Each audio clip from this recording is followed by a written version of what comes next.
سيدي محمد وعلى آله وأصحابه وأهل بيته وعلماء أهل سنته ومرشده أجمعين في شان حبيبه ومحبوبه ومعشوقه مخبرا وآمرا. قال الله تعالى في كلامه المجيد وفي فرقان الحميد: أعوذ بالله من الشيطان الرجيم. بسم الله الرحمن الرحيم. كل نفس ذائقة الموت. وقال الله تعالى في كلامه المجيد وفي فرقان الحميد: بسم الله الرحمن الرحيم. يا أيها الذين آمنوا وعاملوا الصالحات كان لهم جنات الفردوس نزولا. قال النبي صلى الله تعالى عليه وسلم: يا أيها الناس إني رسول الله إليكم جميعا.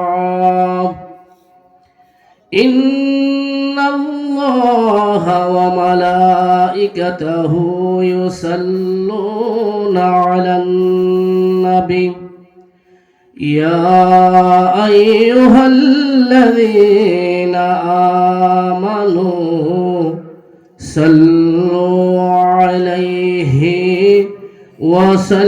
وسلموا تسليما. اللهم صل على سيدنا مولانا محمد وعلى آل سيدنا مولانا محمد وعلى آل سيدنا مولانا محمد। সিজদায় পড়ে কাঁদেন নবীজি, উম্মত আমার যারে যার মাফ করে দাও মাবুদ আল্লাহ। উম্মত আমার গুনাহগার, আল্লাহুম্মা সাল্লি আলা সাইয়্যিদিনা মাওলানা মুহাম্মদ ওয়ালা আলি সাইয়্যিদিনা মাওলানা মুহাম্মদ ওয়ালা আলি সাইয়্যিদিনা মাওলানা মুহাম্মদ। ধন্য গো মা আমেনা বিবি, ধন্য আপনার জিন্দেগি, আপনার কোলে তশরীফ আনলেন রহমাতাল লিল আলামিন। আল্লাহুম্মা সাল্লি আলা সাইয়্যিদিনা মাওলানা মুহাম্মদ ওয়া আলা আলি সাইয়্যিদিনা মাওলানা মুহাম্মদ ওয়া আলা আলি সাইয়্যিদিনা মাওলানা। বলগল উলা বিকমালিহি কশফাতু জা বিজমালিহি حسنت جميع خصاله صلوا عليه وعليه اللهم صل وسلم وبارك عليه। হযরত শাহ সুফি হযরত সুবেদ আলী শাহ রহমাতুল্লাহি আলাইহির স্মরণে ৪১তম বার্ষিক পবিত্র উরুস মুবারক ও তিনার অন্তর্গত প্রিয় নাতি এবং আল্লামা আকবর আলী রেজভী রাদিয়াল্লাহু তাআলা আনহু এর রুহানি সন্তান বীর মুক্তিযোদ্ধা আলহাজ মরহুম মোহাম্মদ খুরশেদ আলম রেজভী সাহেবের মাগফিরাতের উদ্দেশ্যে প্রথম বার্ষিক নুরানি ইমানি সুন্নি মহাসম্মেলন। আজকের এই নুরানি ইমানি সুন্নি মহাসম্মেলনে যিনি সভাপতি হিসাবে আসন গ্রহণ করেছেন আশিক রাসূল মাশুকে এলাহি আল্লামা হযরত মাওলানা আব্দুল কাইয়ুম শাহপুরী সাহেব বারাকাল্লাহু ফি হায়াতিহি। আল্লাহ যেন হুজুরের হায়াতের মধ্যে ইমানি হায়াত দান করে এবং বরকত দান করে, সকলে বলি আমিন। বিশেষ করে পোস্টারে অনেক অতিথি মেহমানের নাম, সময় যেহেতু খুবই সংকীর্ণ সবার নাম নিতে পারছি না। আজকের মাহফিলে যিনি প্রধান আকর্ষণ, প্রধান অতিথি আশিক রাসূল মাশুকে এলাহি, পীরে তরিকত, নাহানুমায়ে শরীয়ত, বহু গ্রন্থের লেখক ও গবেষক উস্তাজুল উলামা আল্লামা মুফতি আজম মুফতি নজরুল ইসলাম রেজভী হুজুর কিবলা কাবা বারাকাল্লাহু ফি হায়াতিহি, যিনি বিশেষ আকর্ষণ, বিশেষ অতিথি, সারা বাংলার আলোড়ন সৃষ্টিকারী আশিক রাসূল সুমধুর কণ্ঠের অধিকারী হযরত মাওলানা মনিরুল ইসলাম রেজভী, মনিরুল ইসলাম জাওয়ালি সুন্নি আল কাদরি সাহেব বারাকাল্লাহু ফি হায়াতিহি। আমার পূর্বে অনেক আলেম ওলামাগণ মাগরিবের পর থেকে এই পর্যন্ত তাকরীর পেশ করেছেন। উপস্থিত এই গ্রামের মান্যগণ্য মেম্বার এবং সালিশকারকগণ উপস্থিত, সবার নাম আসলে আমি নিতে পারছি না, আন্তরিকভাবে দুঃখিত। শ্রদ্ধেয় মুরব্বিয়ানে আজাম, যুবক ভাইয়েরা, পর্দার আড়ালের আমার মা ও বোনেরা, সকলের প্রতি আমি গুনাহগারের অন্তর থেকে আন্তরিকভাবে সালাম জানাচ্ছি। আসসালামু আলাইকুম ওয়া রাহমাতুল্লাহি ওয়া বারাকাতুহু ওয়া মাগফিরাহ। মহান আল্লাহ জাল্লা শানহু আমানু নাওয়ালুহু, তিনার দরবারে লাখো কোটি কোটি শুকরিয়া জ্ঞাপন করেছি। আল্লাহ পাক রাব্বুল আলামিন আজকে আমাদেরকে ইহ জগতের বেহেশতের বাগান সুন্নি মহাসম্মেলনে আসার এবং বসার তৌফিক দান করেছেন, সেই জন্য আমরা শুকরিয়া জ্ঞাপন করে বলি আলহামদুলিল্লাহ। আপনারা সকলেই অবগত আছেন আজকের মাহফিল একজন মহান ওলির স্মরণে উরুস মুবারক এবং এই ছোট শাহপুরের কৃতি সন্তান যিনি ব্রাহ্মণবাড়িয়া দক্ষিণ অঞ্চলের গৌরব, বীর মুক্তিযোদ্ধা আলহাজ মরহুম মোহাম্মদ খুরশেদ আলম রেজভী সাহেবের মাগফিরাতের উদ্দেশ্যে প্রথম বার্ষিকী উরুস মুবারক। বাবা ভাইরা আমার, মাগফিরাতের উদ্দেশ্যে যেহেতু আজকে প্রথম বার্ষিক সুন্নি মহাসম্মেলন, আমরা সকলেই মাহফিলে এসেছি। আমরা গুনাহগার, আমরা সকলে একদিন না একদিন আল্লাহ পাক রাব্বুল আলামিনের ডাকে সাড়া দিয়ে আমরা সেই কবরে অবশ্যই যাইতে। কবর নামক একটা স্থান রয়েছে, যে বিষয়টা, যে স্থানটা আমরা সকলে ভুলে যাচ্ছি, অথচ নবী দুজাহান নবী মুহাম্মদুর রাসূলুল্লাহ সাল্লাল্লাহু তাআলা আলাইহি ওয়াসাল্লাম বলেছেন, হে ইমানদার মুসলমানগণ, তোমরা কবরের কথা বেশি বেশি করে স্মরণ করো, কবরের কথা বেশি বেশি করে খেয়াল করো। মা বাবা, ভাই বেরাদার, আত্মীয় স্বজন যারা দুনিয়া ছেড়ে অন্ধকার কবরে শুয়ে আছে, তাদের কবরের পাশে গিয়ে তোমরা জিয়ারত করো। আজকে আমরা দেখেছি অধিকাংশ সময় আমাদের মধ্যে উত্তম দিন, উত্তম রাতগুলো আমাদের মাঝে চলে যায়, কিন্তু আমরা দুনিয়ার বিভিন্ন আনুষ্ঠানিক বিষয় নিয়ে আমরা ব্যস্ত থাকি, কবরের কথা আমাদের খেয়াল থাকে না। এই জন্য নবীজি বলেছেন, কবরকে বেশি বেশি স্মরণ করা, নিজের মৃত্যুকে স্মরণ করা, আর কবরের কাছে গিয়ে দোয়া করা, নিজে কবরের কথা খেয়াল করা। সেই জন্য আমি আন্তরিকভাবে আমার এলাকাবাসী, গ্রামবাসী, যারা যেখান থেকে আমি অদম গুনাহগারের এই মাইকের আওয়াজ শুনতেছেন, আপনারা মনোযোগ সহকারে আলোচনা শোনার জন্য বিনীতভাবে আহ্বান রাখছি। কুরআন এবং হাদিস থেকে কবর বলা হয় মানুষ ইন্তেকাল করার পরে কিয়ামত সংগঠিত হওয়ার পূর্ব মুহূর্ত সময়টাকে কবর বলা হয়। অনেকেই অনেক সময় প্রশ্ন করেন এবং জানার জন্য আকাঙ্ক্ষিত যে কবরে যাদেরকে মাটি খনন করে কবরে রাখা হয়, শুধু তারাই কি কবরস্থ ব্যক্তি, আর অনেকে পানিতে পড়ে মরে পচে যায়, অথবা আগুনে পুড়ে মরে পচে যায়, অথবা মাছের পেটে গিয়ে মরে পড়ে যায়, তাদের কোনো কবর হবে কিনা?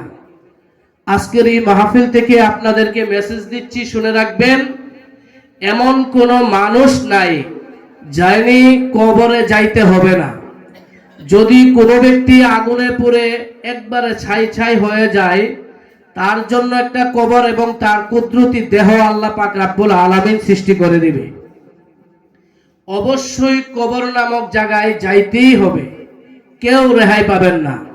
আদম আলাইহিস সালাতু সালাম থেকে শুরু করে আদম সন্তানাদের মাধ্যমে কিয়ামত পর্যন্ত সকলেই আমরা কবরে যাইতে হবে এবং কবরের আযাব আমাদের ভোগ করতে হবে। খেয়াল রাখবেন যে কবর থেকে আপনি আমি কেউ মুক্তি পাবো না।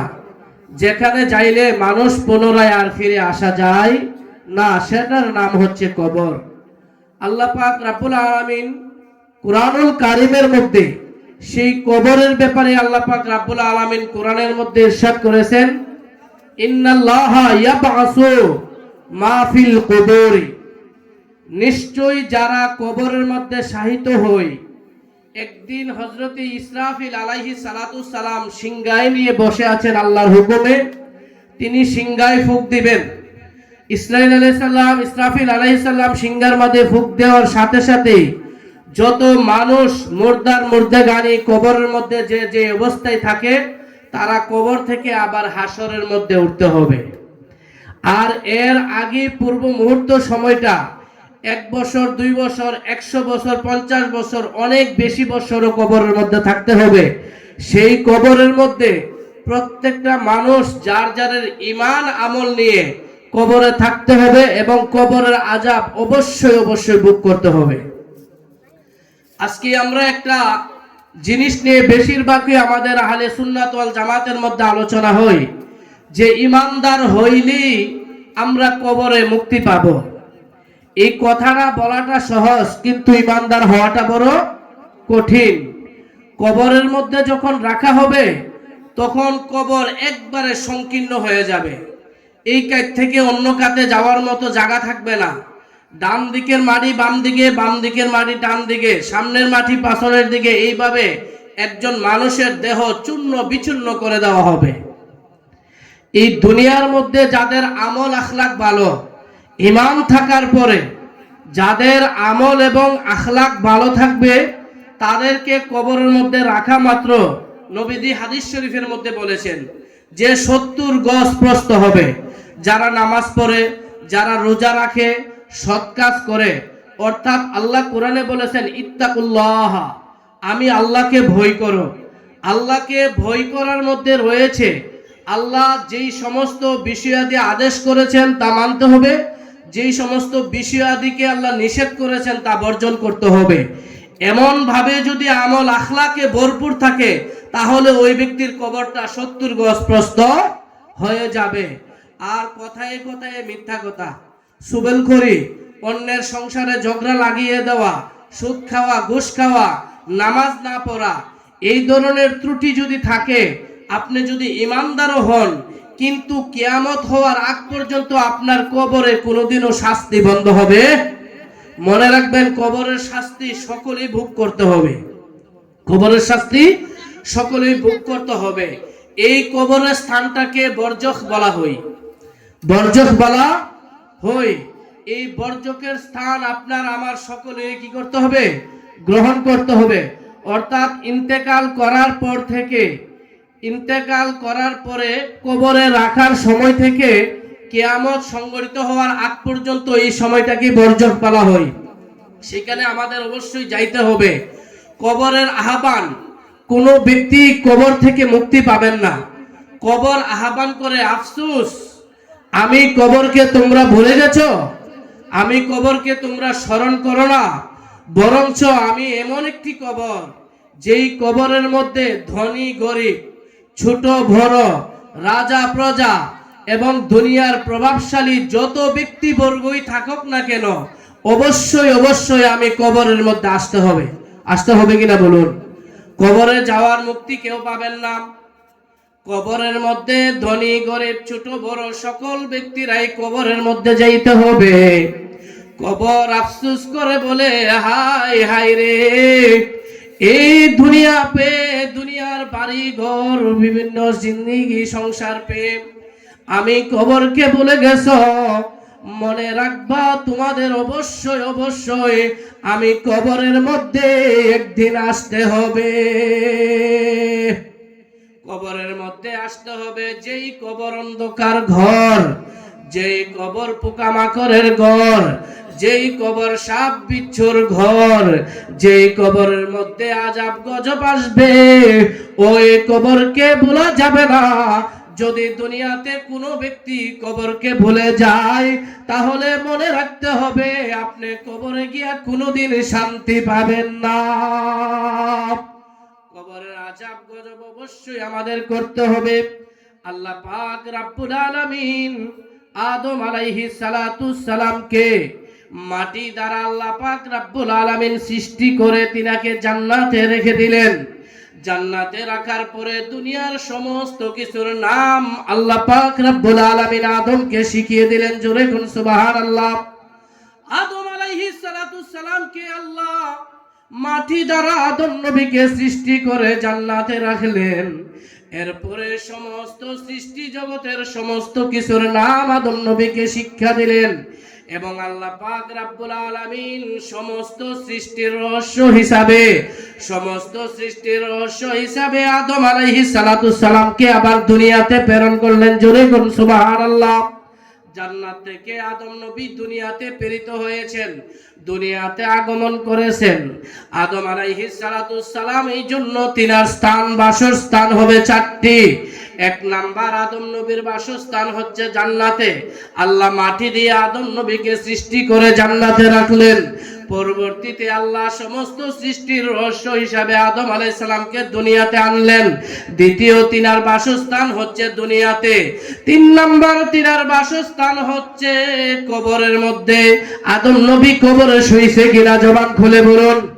আমরা আদম নবীর সন্তান, আমাদের কবরে যাইতে হবে কিনা? এ দুনিয়ার মানুষ, যে যেখানে থাকো, দুনিয়ার গাড়ি বাড়ি কোনো কিছুই তোমার উপকারে আসবে না।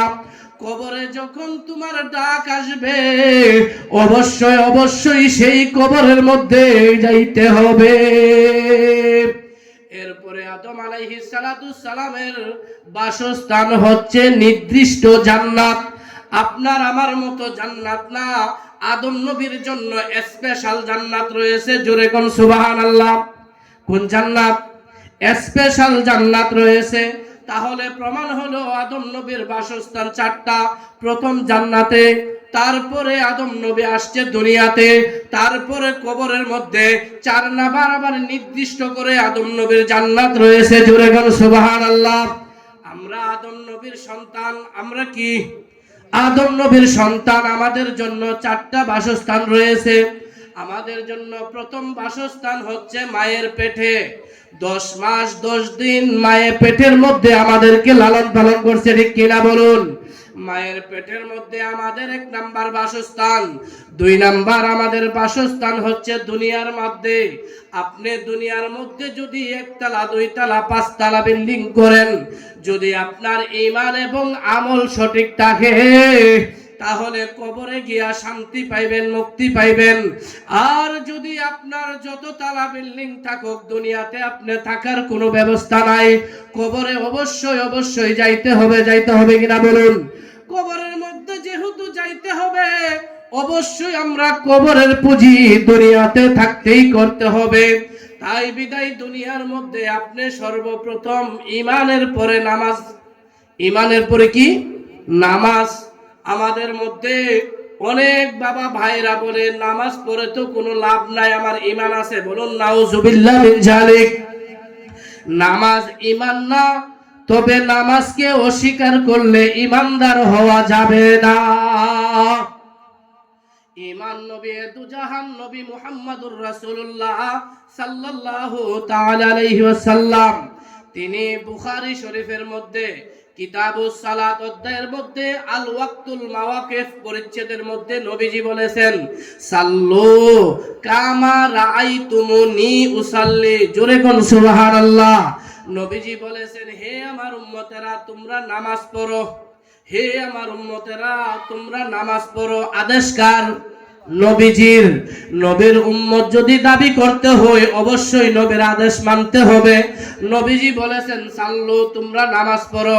কামা রাইতু, কামা রাইতু, যেমনই দেখছো, নি নুনটা নুনে বেকায়া।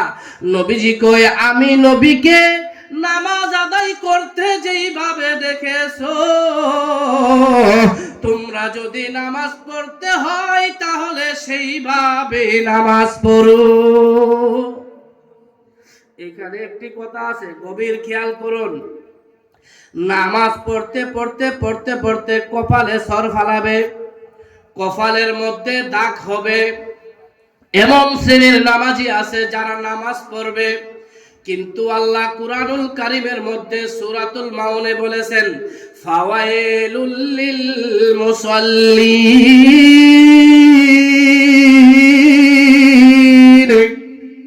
হে দুনিয়াবাসীর মানুষেরা, তোমরা শুনে রাখো, এক শ্রেণীর মানুষ আছে যারা নামাজ পড়ে কপালে দাগ ফালাবে, নামাজ পড়বে, কিন্তু তারা নামাজ পড়েও তারা ওয়াইলুন নামক জাহান্নামে যাবে।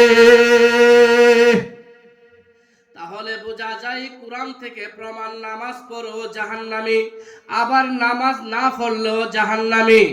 গভীর খেয়াল করবেন, নামাজ অস্বীকার করলে ইমানদার হওয়া যায় না, নামাজ না পড়লে মুত্তাকি পরহেজগারি হওয়া যায় না, আবার নামাজ পড়লেই তো সে জাহান্নামী। কেমনি ভাবে জাহান্নামী? নামাজের মধ্যে আহকাম এবং আরকান রয়েছে। ইমামগণের মধ্যে আমাদের ইমাম হচ্ছে ইমামে আজম আবু হানিফা রাদিয়াল্লাহু তাআলা আনহু, ঠিক কিনা বলুন? আমরা সকলেই মুকাল্লিদ। যত বড় আলেম থাকো, আলেম উলামারা সবাই হচ্ছে মুকাল্লিদ। আর ইমামে আজম তিনি হচ্ছে মুজতাহিদ। মুকাল্লিদের কাজ হচ্ছে মুস্তাহিদদেরকে অনুসরণ করা। জোরে কোন সুবহানাল্লাহ। নিজে নিজে যদি কোনো ব্যক্তি আলেম হয়ে পণ্ডিত হয়ে যায়, তিনার কথা, তিনার আলোচনা, তিনার কথা কোরআন হাদিস মতে গ্রহণযোগ্য না, ইসলাম গ্রহণ করে না। মুকাল্লিদের কাজ হচ্ছে মুস্তাহিদদেরকে অনুসরণ করতে হবে। এখন বর্তমানে বাংলাদেশ নয়, গোটা বিশ্বের মধ্যে এমন পণ্ডিত আলেম বাহির হয়েছে, মাইকে সামনে নিয়ে কোরআন হাদিস বলে আর নিজে নিজে মাসালা বলে, ঠিক কিনা বলুন? আবার এমনও কিছু এক শ্রেণীর লোক আছে যারা ফকিরি সাজে, আমি তো ফকির হয়ে গেছি, হের নামাজ লাগে না, ওযু লাগে না, গোসল লাগে না, খাবার দাবারের ত্রুটি আছে, রোজাও লাগে না। এমন শ্রেণীর ব্যক্তিরা ফকির না, হেরা হচ্ছে ফকির। ফা কাফরা ফকির। ফকির শব্দের অর্থ হচ্ছে এদের কিচ্ছু নাই, দুনিয়ার কোনো ধন সম্পদও নাই, আমল নামাও নাই, এটি হচ্ছে এই ধরনের ফকির। এটা জুতাদা ফিডায়া এটি লম্বা করার দরকার ছিল। এটি নামাজও পড়ে না, গোসলও করে না, রোজাও রাখে না। আর ফাকির শব্দটা অনেক ঊর্ধ্বের কথা। ফাকফ ইয়েরা ফাকির। ফাকির শব্দ হচ্ছেন সাধু ব্যক্তি, যারা দুনিয়া এবং আখিরাত জিন্দেগির জন্য কিছুই বোঝে না, একমাত্র আল্লাহ আল্লাহ রাসূলের জন্য পাগল এবং দেওয়ানা হয়ে গেছে। জোরে করে সুবহানাল্লাহ। তাহলে বন্ধুরা আমার, যেই কথাটা বলতে চাচ্ছিলাম, আমরা সকলেই মুস্তাহিদ যারা, তাদেরকে অনুসরণ করতে হবে। আপনি যত বড় আলেম হন, কামেল পাস হন, ডাবল কামেল হন, ট্রিপল এমএ হন, আপনি যত বড় এমএ পাস হন, আপনি মুস্তাহিদ নয়, আপনি হচ্ছেন মুকাল্লিদ। মুকাল্লিদগণের অনুসরণ হচ্ছে ইমামকে। যারা মুস্তাহিদ তাদেরকে অনুসরণ করা। বাবা ভাইরা আমার, গভীর খেয়াল করেন, ইমামে আজম আবু হানিফা রাদিয়াল্লাহু তাআলা আনহু বলেছেন, নামাজের মধ্যে আহকাম এবং আরকান 13টি। কয়টি? আহকাম এবং আরকান 13টি। একটি যদি ছুটে যায় নামাজ হবে না। এই ফতোয়া আমার নয়, দুনিয়ার কোনো ব্যক্তিবর্গ আলেমের নয়। এই ফতোয়া হচ্ছেন আমাদের মাযহাবের ইমাম, ইমামে আজম আবু হানিফা রাদিয়াল্লাহু তাআলা আনহুর। তিনি বলেছেন, নামাজ যদি পড়তে হয়, নামাজের আহকাম সম্পর্কে জানা থাকতে হবে। এখন বাবারে, এক শ্রেণীর নামাজ আছে যারা আহকাম সম্পর্কে অবগত নাই। আল্লাহ কুরআনুল কারীমের মধ্যে বলেন, ফাওয়াইলুল লিল মুসাল্লিন।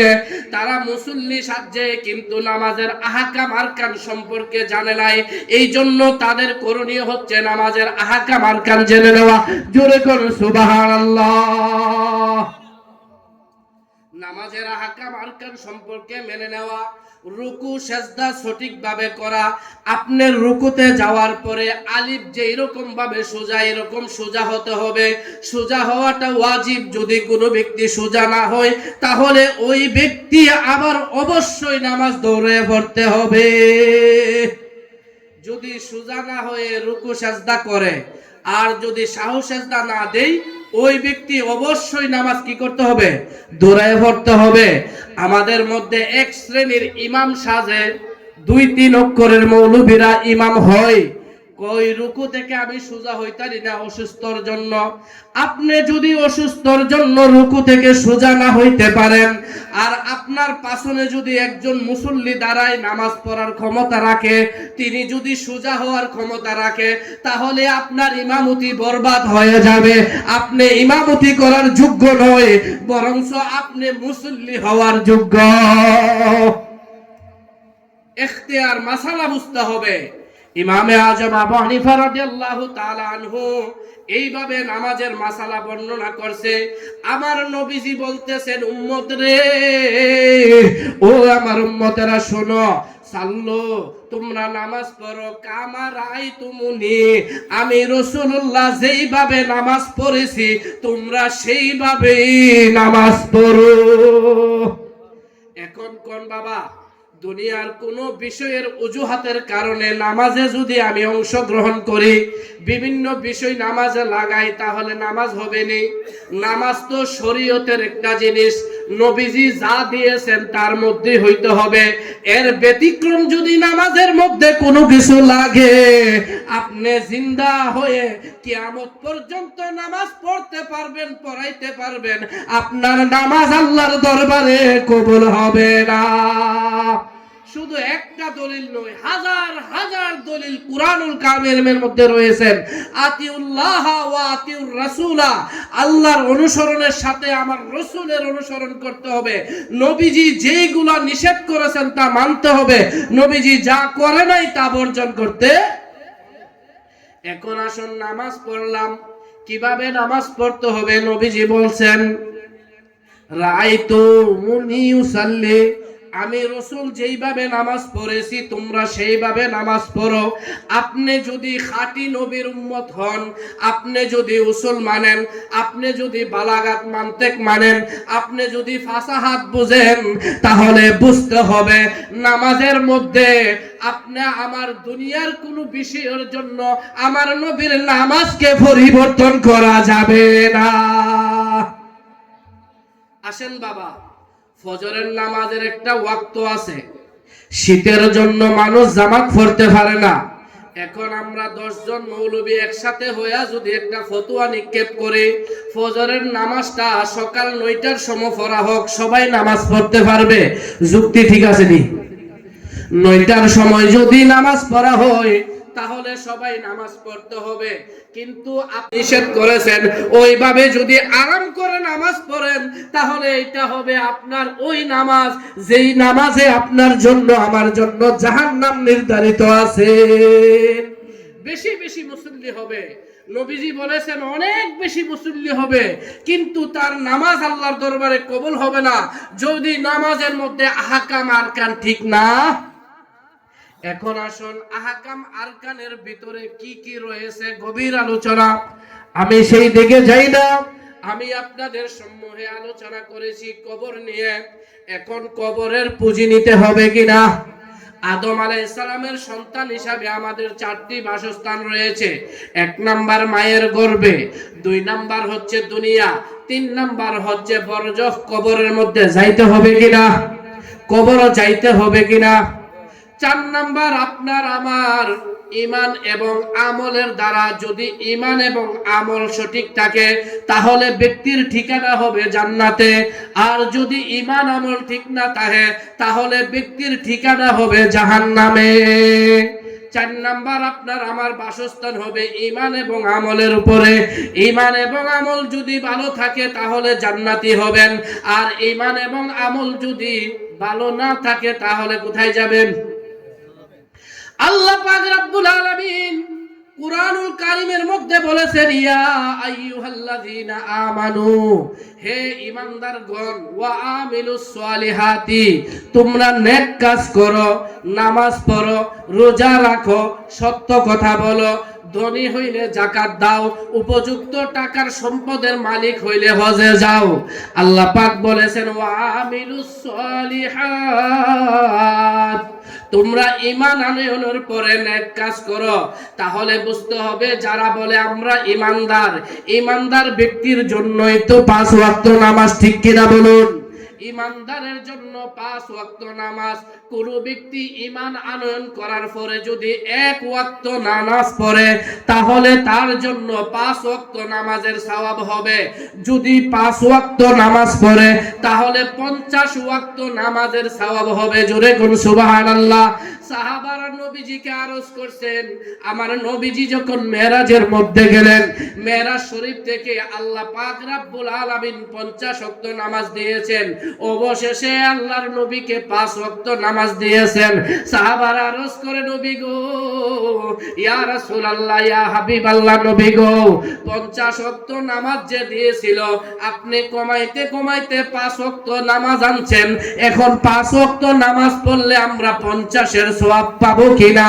আমার নবী রাহমাতুল লিল আলামিন, নবী দুজাহান রাহমাতুল লিল আলামিন বলতেছেন, হে সাহাবীরা শোনো, 50 ওয়াক্ত নামাজ আমার উম্মতের জন্য সম্ভব হবে না, কষ্ট হয়ে যাবে। শয়তানের দুখাই পড়ে উম্মত 50 ওয়াক্ত নামাজ পড়বে না। আমার উম্মত যদি 5 ওয়াক্ত নামাজ পড়ে, প্রত্যেক ওয়াক্ত নামাজের মধ্যে আল্লাহ 5 ওয়াক্ত নামাজ পড়ার সওয়াব দিবে। এইভাবে 5 ওয়াক্ত নামাজ পড়লে 50 ওয়াক্ত নামাজের সওয়াব আল্লাহ দান করবে। জোরে কোন সুবহানাল্লাহ। কাদেরকে? ইমানদারদেরকে। এখন ইমানদার দাবি করে নামাজ পড়ে না, তাহলে সেই ব্যক্তি সওয়াবের অধিকারী হবে কিনা? ইমানদার হয়েছে, নামাজ পড়ে না, সেই ব্যক্তি গুমরা এবং ফাসেক। সেই ব্যক্তি গুমরা এবং ফাসেক। নামাজ যদি ইচ্ছা করে ছেড়ে দেয়, সে গুমরা এবং ফাসেক। নামাজ ছাড়ার জন্য শুধু একটা ইসলামের মধ্যে আছে।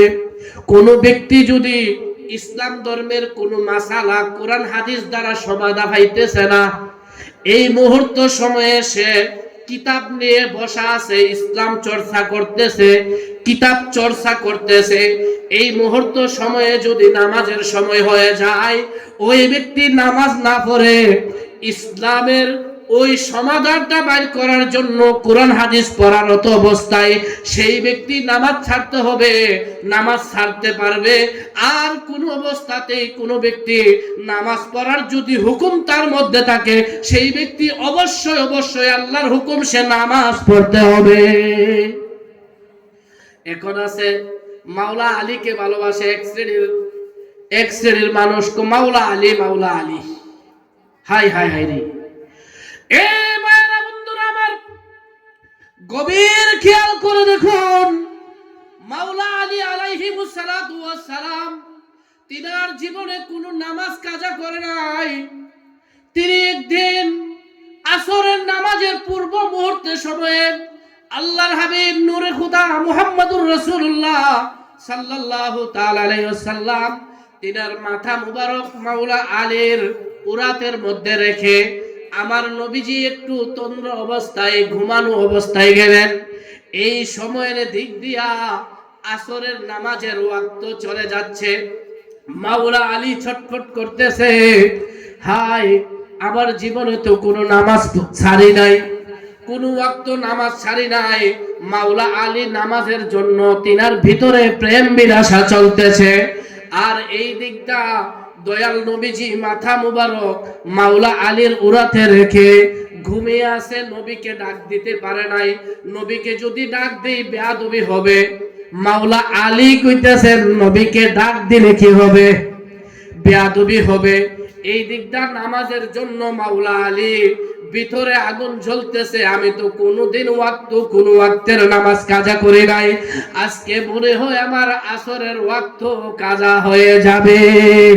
এইভাবে যাইতে আসরের ওয়াক্ত শেষ, সূর্য পশ্চিম আকাশে ডুবন্ত। মাওলা আলীর চক্ষু মুবারক দ্বারা নামাজের জন্য জোর জোর করে পানি পড়তেছে। পানি পড়তে আল্লাহর নবীজি যখন দেখাইয়া দেখলেন মাওলা আলীর চক্ষু মুবারক দ্বারা পানি পড়তেছে, নবীজি ঘুম থেকে জাগ্রত হয়ে একটা ডাক দিয়া বলে, আলী রে,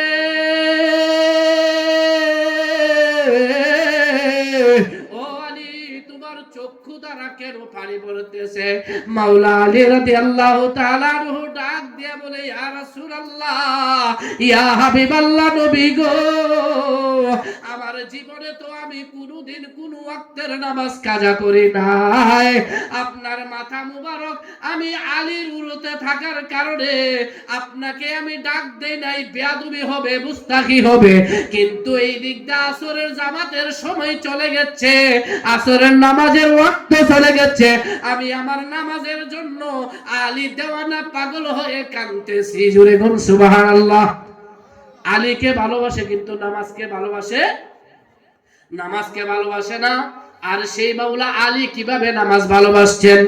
নবীজি ডাক দিয়ে বলেন, হে আলী, থামো, কাঁদতে হবে না। তুমি যদি আসরের নামাজ না পড়ো, অবশ্যই তোমার আসরের নামাজ পড়তে হবে।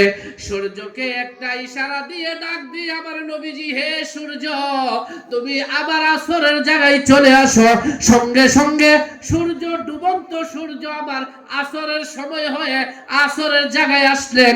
মাওলা আলী আসরের নামাজ পড়ে ফেললেন।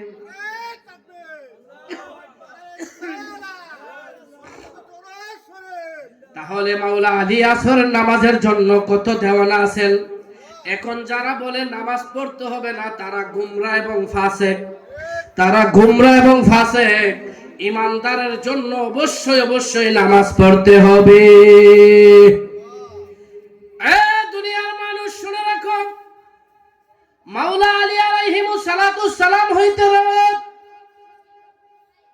আলী রাদিয়াল্লাহু তাআলা আনহু ইরশাদ করলেন, একদিন সাহাবায়ে কিরামগণকে নিয়ে দয়াল নবীজির পাশনে মাওলা আলী জানাজার নামাজ আদায় করতে গেলেন। জানাজার পরে দয়াল নবীজি এক কবরের পাশে যাইয়া আমার নবীজি কবরের পাশে বসে গেলেন।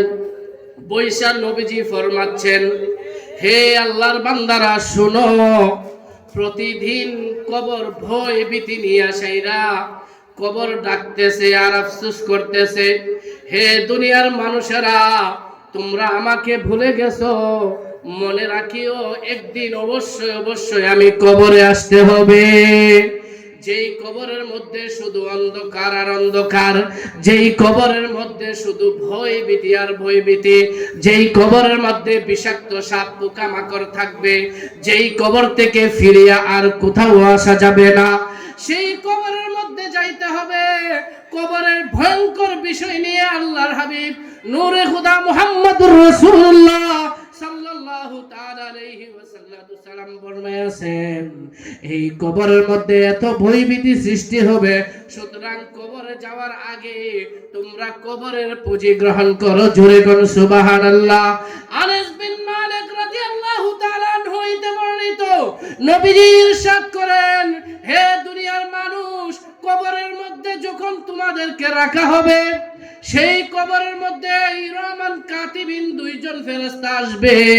ফেরেশতাদের রং হবে কালো, দেখতে তাদেরকে কালো বর্ণের দেখা যাবে, তাদের চক্ষুগুলা হবে নীল, এমন ভাবে বিশ্রী চক্ষু হবে যা দেখিলে দুনিয়ার মানুষ চিৎকার করে করে কাঁদবে। এমন অবস্থায় ইরামান কাতিবিন কবরের মধ্যে আসবে। কবরের মধ্যে তাদের হাতের মধ্যে থাকবে একটা হাতুড়ি। একটা হাতুড়ি দিয়ে যদি দুনিয়ার বড় পাহাড়ের মধ্যে একবার আঘাত করা হয়, সেই পাহাড় চূর্ণ বিচূর্ণ হয়ে যাবে। বলুন নাউযুবিল্লাহ মিন যালিক। এমন বড় হাতুড়ি নিয়ে ইরামান কাতিবিন এমন ধরনের কুসরি এবং বেসরি সুরত নিয়ে কবরের মধ্যে আসবে। সেই কবরের মানুষেরা ইরামান কাতিবিনকে দেখে দেখে তারা চিৎকার করে আতঙ্ক সৃষ্টি হয়ে যাবে। মানুষ এবং জিন জাতি ব্যতীত আল্লাহর সমস্ত সৃষ্টিরাই তাদের চিৎকার শুনবে। মানুষ এবং জিন জাতি ব্যতীত সেই কবরের আযাবের কথা সমস্ত জাতিরাই কি করবে? শুনতে পাইবে। কবরের মধ্যে ইরামান কাতিবিন এমন একটা ভয়ঙ্কর সুরত ধারণ করে প্রশ্ন করবে। যদি আপনার ঈমান এবং আমল দুরুস্ত থাকে, তাহলে আপনাকে সুন্দর করে বসায়া প্রশ্ন করব। আর যদি আপনার ঈমান আমল ভালো না থাকে, আপনাকে টাইট করে ধমক দিয়ে মারপিট করে কবরের মধ্যে বসা হবে। সেই কবরের মধ্যে প্রশ্ন করা হবে, মান রাব্বুকা, তোমার প্রভুকে। কবরের জব সোয়াল খুব খেয়াল করে বলুন। মুখস্থ বিদ্যা দিয়ে অনেকে কবরের জব সোয়াল আলোচনা করে, এটি সঠিক নয়। কবরের মধ্যে প্রশ্ন করবে, মান রাব্বুকা, তোমার প্রভুকে।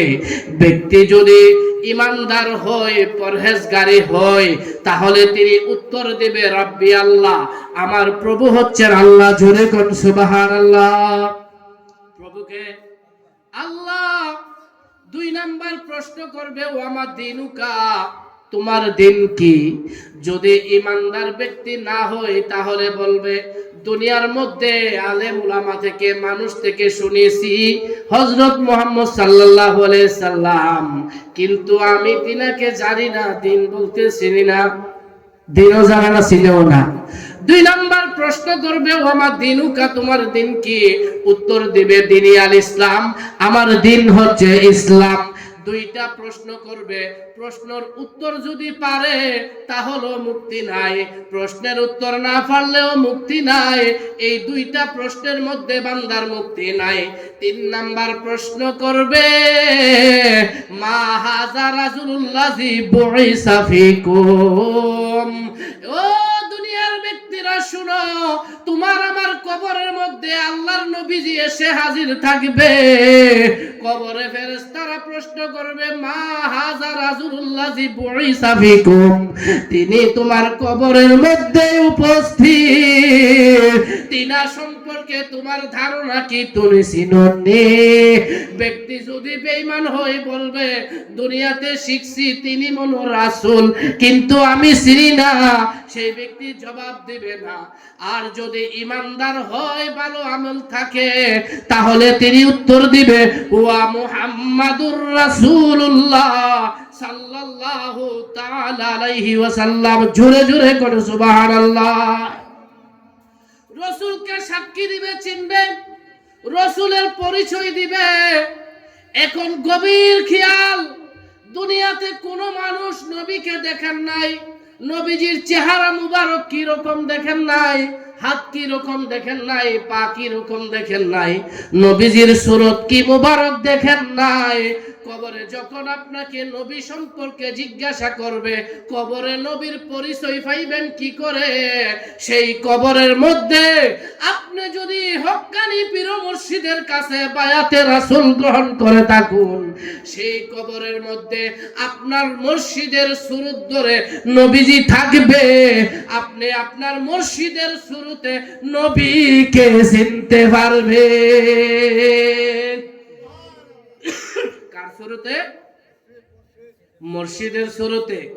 এখন এক শ্রেণীর মানুষ বলে কোন মুর্শিদের দরকার আছে না? এমন হাই হেরি, যাক আমি এদিকে যাব না, মুর্শিদের দরকার আছে কিনা। নবীজি কবরের আযাব সম্পর্কে যখন একদিন আলোচনা করতেছেন, আম্মা জান মা আয়েশা সিদ্দিকা রাদিয়াল্লাহু তাআলা আনহা চোখের পানি ছাড়তেছেন আর কাঁদতেছেন, চিৎকার করে আম্মা জান মা আয়েশা সিদ্দিকা কাঁদতেছেন। নবীজি ডাক দিয়ে বলে, আয়েশা রে,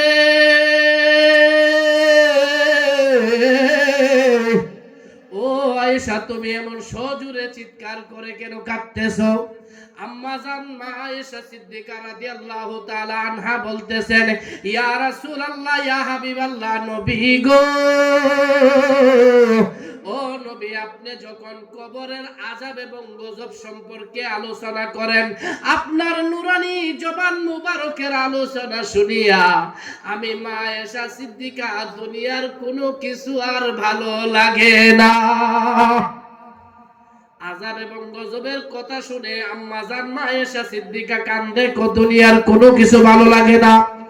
তাহলে যদি দুনিয়ার কোনো কিছু ভালো না লাগে, তাহলে কবরের আযাব এবং গজব কোন তালে হবে এবার চিন্তা করে দেখুন। তাহলে বাবা ভাইরা, অবশ্যই অবশ্যই কবরে যাওয়ার আগে আমাদের কবরের পুঁজি নিয়ে যাইতে হবে কিনা বলুন। মা আয়েশা সিদ্দিকা রাদিয়াল্লাহু তাআলা আনহা বয়েতে কান্দে।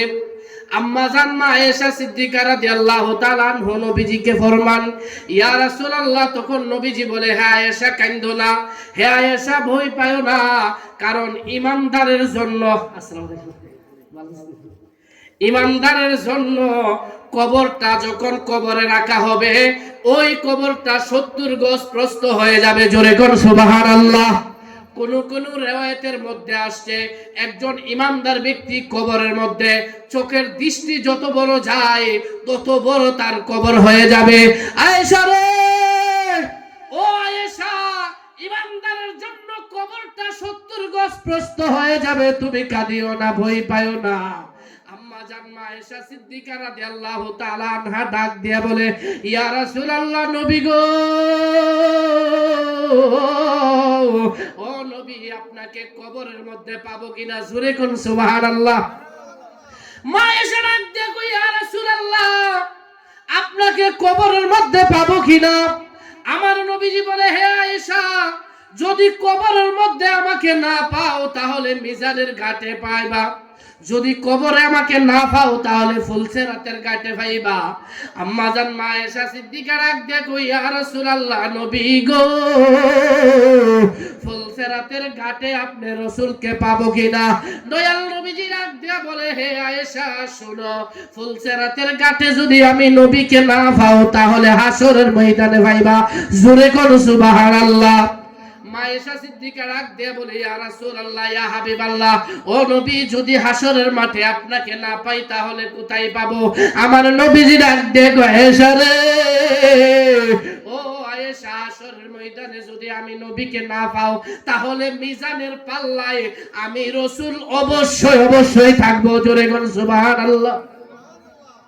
মা আয়েশা ডাক দিয়ে বলেন, ইয়া রাসূলুল্লাহ, কবরে যদি আপনাকে না পাই ফুলসেরাতে পাবো, ফুলসেরাতে যদি না পাই হাসরে পাবো, হাসরে যদি আপনাকে না পাই তাহলে মিজানের পাল্লায় অবশ্যই অবশ্যই পাবো। এর কারণ কি, বেদ কি? আমার নবীজি বলে, এ আয়েশা শুনো, দুনিয়াতে আমার উম্মতেরা গুনাহের কাজ করবে, দুনিয়াতে আমার উম্মতেরা শয়তানের দুকাই পড়ে গুনার কাজে লিপ্ত হয়ে যাবে। আয়েশা গো, গুনাহের কারণে হাসরের মধ্যে জবাবদিহি হবে, ওই ব্যক্তি আসামি হবে। হাসরের ময়দানে মিজানের পাল্লা লটকানো হবে, মিজানের পাল্লার মধ্যে তার নেকি এবং বদি উঠবে। আমার উম্মত যদি বদের কারণে, গুনাহের কারণে জাহান্নামে যায়, ওই মিজানের পাল্লায় আমি রাসূলুল্লাহ বসিয়া বসিয়া আমার শাহাদাতি আঙ্গুল দ্বারা আমার গুনাহগার উম্মতকে জান্নাতে নিয়ে যাইব। জাহান্নামে যাইতো দেব না। এখন কাদেরকে? যারা নামাজ পড়ে না রে, যিনি সুদ খাই দিরে, যিনি ঘুষ খাই দিরে। নবীর প্রেমিক হইতে হবে, নবীকে ভালোবাসতে হবে। আমার নবী যা আদেশ করেছেন তা মানতে হবে, আমার নবী যা নিষেধ করেছেন তা বর্জন করতে হবে। এর ভিতরও আপনার আমার গুনার কোনো শেষ হবে না। জেনে শুনে কোনো গুনার কাজ করা যাবে না। আপনি আমি না বুঝে না জেনে যে গুনাহ করব, আপনার আমার গুনার জন্য নবীজি হাসরের ময়দানে শাফিউল মুজনাবিন হবে। জোরে কোন সুবহানাল্লাহ। নবীজি কি হবে? শাফিউল। আর এক শ্রেণীর মানুষ দুনিয়ার মধ্যে বাস করে, যারা নামাজ পড়ে জান্নাতের জন্য, রোজা রাখে জান্নাতের জন্য, ভালো কাজ দান খয়রাত করে জান্নাতের জন্য। আমি জানতে চাই আপনারা কারা জান্নাতে যাইতে চান কিনা? একটু হাত বলুন, জান্নাতে যাইতে চান কিনা? আমরা সবাই জান্নাত চাই, তবে নামাজ যদি জান্নাতের আশা করেন নামাজ কবুল হবে না। রোজা যদি জান্নাতের আশায় রোজা রাখেন রোজা কবুল হবে না। দান খয়রাত যদি জান্নাতের আশায় করেন তাহলে কবুল হবে। আমার পাশে আমার শ্রদ্ধাভাজন হুজুর কেবলা হযরত মাওলানা আব্দুল কাইয়ুম শাহপুরী সাহেব বসা হুজুর একটা আলোচনা করছে, মাহফিল দেই সুদকুরের হেদায়েতের জন্য না, মাহফিল দেই সওয়াবের জন্য। ঠিক কিনা বলুন? হয়তোবা এমন কপাল হইতে পারে এক মাহফিলে আসার পরে আপনার আমার জীবনের গুনাহ তওবার দ্বারা মাফ হইতে পারে, আপনি আমি মুত্তাকির পর্যায়ে পড়ে যাইতে পারি। ঠিক কিনা বলুন? তাহলে ওহাবীরা নামাজ পড়ে জান্নাতের লাইগা, আমরা জান্নাত চাই না, আমরা চাই শুধু আমার নবী দু জাহান নবী মুহাম্মদুর রাসূলুল্লাহ সাল্লাল্লাহু আলাইহি ওয়াসাল্লামের খুশি। ঠিক কিনা বলুন? আমার নবীর খুশি যারা চায়, আমার নবীকে যারা ভালোবাসে, নবীকে যারা মোহাব্বত করে, হাসরের দিন এক শ্রেণীর লোক জান্নাত জান্নাত করবে, জান্নাতে যাওয়ার জন্য পাগল হবে, কিন্তু গুনাহের কারণে, ঈমান আকীদা ঠিক না থাকার কারণে জান্নাতে যাইতে পারবে না। আর এক শ্রেণীর লোকের জন্য আল্লাহর জান্নাত পাগল পাগল হয়ে থাকবে। আল্লাহর জান্নাত পাগল হয়ে থাকবে এক শ্রেণীর লোকের জন্য। ওই শ্রেণীর লোকগুলা হচ্ছে যারা নামাজ পড়ে নবীকে পাওয়ার জন্য, নবীকে সন্তুষ্ট করার জন্য। তাহলে নবী তখনই সন্তুষ্ট হবে। আমার নবী যেইভাবে নামাজ পড়ার জন্য বলেছে, রুকু সেজদা ঠিক করে আপনি যদি সেজদা যায় সেজদা ভালো করে না দেন, রুকুত যায় যদি আপনি সোজা হয়ে না দাঁড়ান, অর্থাৎ নামাজে যায় যদি তাড়াহুড়া করেন, আপনার এই নামাজ দ্বারা আমার নবী খুশি হবে না। নামাজের মধ্যে তারতিব এবং